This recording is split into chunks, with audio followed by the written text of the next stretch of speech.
When the famine tightened its grip and the hills of Canaan grew thin beneath the weight of hunger, Israel sent 10 of his sons down to Egypt to buy grain. They went carrying silver and memories, unaware that the very place they fled to for food was where their past would be reckoned. Joseph stood robed in Egyptian authority and watched the procession of men whose faces he had not forgotten. Reuben and Simeon walked with the burden of their guilt, men in who still carried the shame of a brother sold into silence. Benjamin remained at home under his father's trembling care. The last son Rachel bore, and the heart Israel could not risk.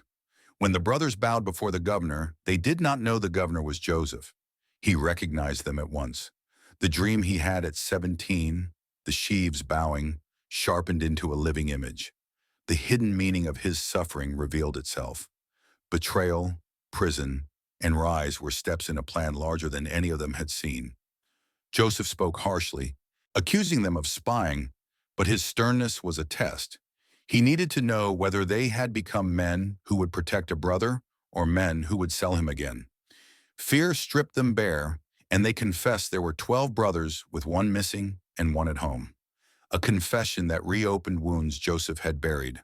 He detained them for 3 days, letting silence and fear dig into their consciences. When he demanded they bring Benjamin as proof, it was not simply politics. Joseph sought proof of heart.